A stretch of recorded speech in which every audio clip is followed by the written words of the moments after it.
Hello ನಮಸ್ತೆ ಸ್ನೇಹಿತರೆ, welcome back to GK studio. ನಾನು ಇವತ್ತು ನಿಮ್ಮ ಮುಂದೆ ತಗೊಬಂದಿರುವಂತ ಗಾಡಿ R15M. So quick shift variant ಇದು. KYB ಸಸ್ಪೆನ್ಷನ್ ಇದೆ ಫ್ರಂಟ್ ಅಲ್ಲಿ. So front disc brake, back disc brake, sports vehicle obviously. So VVA technology ಇರುವಂತದ್ದು, ವೇರಿಯಬಲ್ ವ್ಯಾಲ್ ಆಕ್ಯುಟೇಷನ್ ಅಂತ.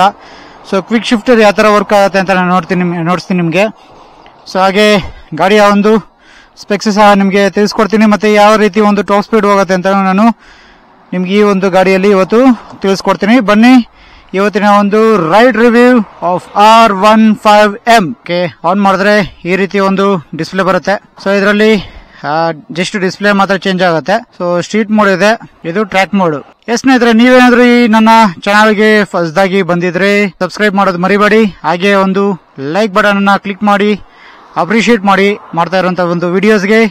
ಸೊ ಬನ್ನಿ ಶುರು ಮಾಡೋಣ ಇವತ್ತಿನ ಒಂದು ವಿಡಿಯೋ. ಓಕೆ ಸ್ನೇಹಿತರೆ, ಶುರು ಮಾಡೋಣ ಬನ್ನಿ ಇವತ್ತಿನ ಒಂದು ಬ್ಲಾಗ್.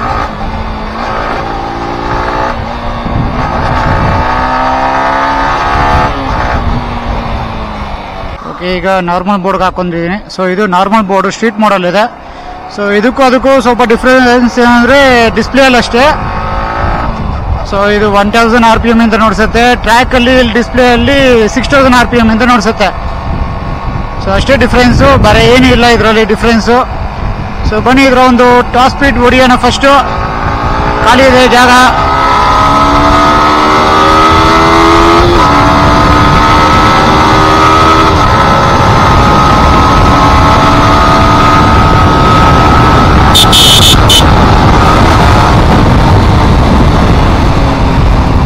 ಬಟ್ ಇದರ ಟಾಪ್ ಸ್ಪೀಡ್ ನೋಡೋದಾದ್ರೆ 150 ವರೆಗೂ ಹೋಗುತ್ತೆ ಹೈವೇದಲ್ಲಿ, depending on the rider weight. So ಮತ್ತೆ ಈ ಗಾಡಿಯ ಒಂದು ಪವರ್ ಫಿಗರ್ಸ್ ನಾವು ನೋಡೋದಾದ್ರೆ 18.1 BHP at 10,000 RPM. ಸೊ ಆಮೇಲೆ ಟಾರ್ಕ್ ನೋಡೋದಾದ್ರೆ 14.2 Nm ಆಫ್ ಟಾರ್ಕ್ ಸಿಗುತ್ತೆ ಈ ಗಾಡಿಯಲ್ಲಿ. ಸೊ ಗಾಡಿ ಓಡಿಸೋದಕ್ಕೂ ಸಕ್ಕತ್ತಾಗಿದೆ. ತುಂಬಾ ಅಗ್ರೆಸಿವ್ ಪೋಸ್ಚರ್ ಇಲ್ಲ, ತುಂಬಾ ರಿಲ್ಯಾಕ್ಸ್ಡ್ ಪೋಸ್ಚರ್ ಇಲ್ಲ ಇದರಲ್ಲಿ. ಸೊ ಡೈಲಿ ಕಮ್ಯೂಟ್ ಆರಾಮಾಗಿ ಮಾಡಬಹುದು ಈ ಗಾಡಿಯಲ್ಲಿ. ಕ್ವಿಕ್ ಶಿಫ್ಟರ್ ಸಕ್ಕ ಸ್ಮೂತ್ ಆಗಿ ವರ್ಕ್ ಆಗುತ್ತೆ. ಸೊ ಕ್ವಿಕ್ ಶಿಫ್ಟರ್ ಬಂದು ಬರೀ ಅಪ್ ಶಿಫ್ಟ್ ಮಾತ್ರ ಇರೋದು, ಡೌನ್ ಶಿಫ್ಟ್ಸ್ ಇಲ್ಲ, ಬೈ ಡೈರೆಕ್ಷನ್ ಇಲ್ಲ, ಸಿಂಗಲ್ ಡೈರೆಕ್ಷನ್ ಇರೋದು. ಮತ್ತೆ ಇದು R15 ವೇರಿಯಂಟ್ ಆಗಿರೋದ್ರಿಂದ ನಾರ್ಮಲ್ ವೇರಿಯಂಟ್ಗೂ ಇದಕ್ಕೆ ಏನ್ ಡಿಫ್ರೆನ್ಸ್ ಅಂದ್ರೆ ಇದರಲ್ಲಿ ಡ್ಯುಯಲ್ ಚಾನಲ್ ABS ಬರುತ್ತೆ. ಸೊ ಮತ್ತೆ ಇದರಲ್ಲಿ ಕ್ವಿಕ್ ಶಿಫ್ಟರ್ ಬರುತ್ತೆ R15M ಅಲ್ಲಿ. ಟರ್ನಿಂಗ್ ತಗೊಳ್ಳೋದು ಗುರು ಭಾರಿ ಕಷ್ಟ ಸ್ಪೋರ್ಟ್ಸ್ ಗಾಡಿಗಳಲ್ಲಿ, ತುಂಬಾ ಲಾಂಗ್ ಟರ್ನ್ ತಗೋಬೇಕು.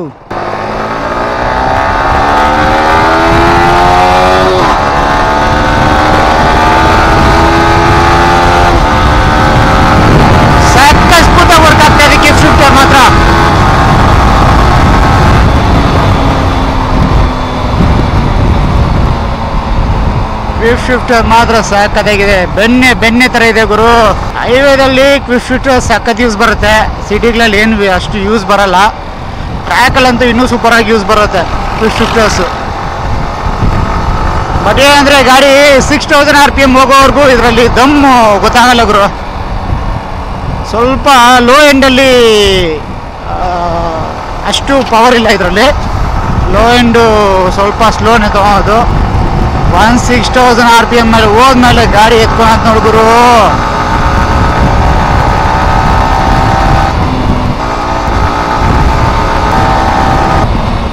ಒಂದು ಗುರು ಗಾಡಿಯನ್ನ ಫುಲ್ ಸ್ಪೀಡಲ್ಲಿ ಓಡಿಸೋವಾಗ ಒಂದು ಕಲ್ತೀರಿ, ಇಂಜಿನ್ ಬ್ರೇಕಿಂಗ್ ಮಾಡೋದನ್ನ ಕಲ್ತೀರಿ. ಸೊ ಇಂಜಿನ್ ಬ್ರೇಕಿಂಗ್ ಮಾಡಿದ್ರೆ ನಿಮಗೆ ಗಾಡಿ ಸ್ಟಾಪ್ ಮಾಡೋದು ಮತ್ತು ಎಮರ್ಜೆನ್ಸಿ ಟೈಮಲ್ಲಿ ಗಾಡಿನ ಕಂಟ್ರೋಲ್ ತಗೊಬರೋದು ತುಂಬ ಉಪಯೋಗ ಆಗುತ್ತೆ. ಸೊ ಇಂಥ ಗಾಡಿಗಳನ್ನ ಇಟ್ಟಾಗ ಇಂಜಿನ್ ಬ್ರೇಕಿಂಗ್ನ ಕಲಿಯೋದು ತುಂಬ ಇಂಪಾರ್ಟೆಂಟ್ ಆಗುತ್ತೆ. ಅದೇ ಗಾಡಿಯಲ್ಲಿ ಟ್ರ್ಯಾಕ್ಷನ್ ಕಂಟ್ರೋಲು ಇದೆ, ಬಟ್ ಸ್ವಿಚಬಲ್ ಇಲ್ಲ. ಟ್ರ್ಯಾಕ್ಷನ್ ಕಂಟ್ರೋಲ್ ಆನ್ ಆಫ್ ಮಾಡೋ ಇದಿಲ್ಲ.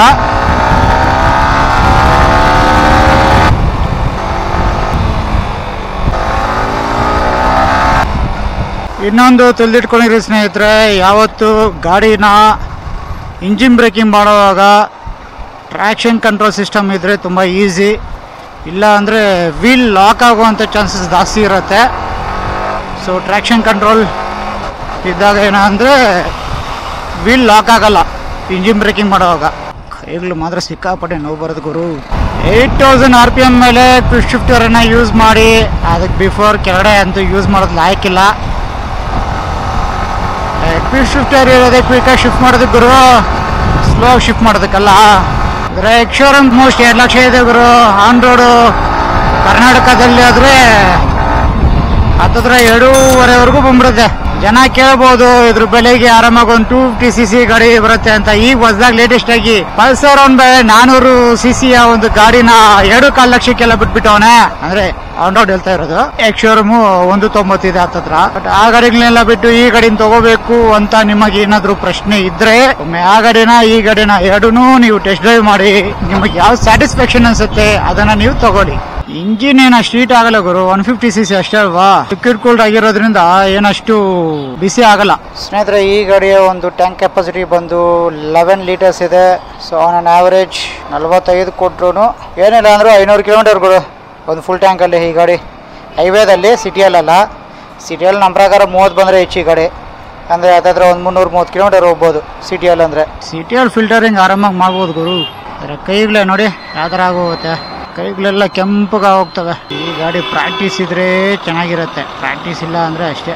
ಓಕೆ ಸ್ನೇಹಿತರೆ, ಫ್ರಂಟ್ ಇದ್ರ ಒಂದು ಟೈರ್ ಬಂದು 100/80 ಸೆಕ್ಷನ್ 17 ಇಂಚ್ ವೀಲ್ ಇದೆ. ಬ್ಯಾಕ್ ನೋಡೋದಾದ್ರೆ ನಾವು 140/70 or 17 ಇಂಚ್ ಟೈರ್ ಇದೆ.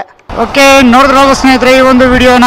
ಈ ವಿಡಿಯೋ ಇಷ್ಟ ಆಗಿದ್ರೆ please like, share and subscribe to my YouTube channel. ಹೊಸಬ್ರಾಗಿದ್ರೆ ದಯವಿಟ್ಟು ಸಬ್ಸ್ಕ್ರೈಬ್ ಮಾಡಿ, ಹಾಗೆ ಲೈಕ್ ಮಾಡಿ, ನಿಮ್ಮ ಫ್ರೆಂಡ್ಸ್ಗೆಲ್ಲ ಶೇರ್ ಮಾಡಿ, ನಿಮ್ಮ ಕನ್ನಡದ ಹುಡುಗನನ್ನ ಸಪೋರ್ಟ್ ಮಾಡಿ. Thank you so much. See you in another video.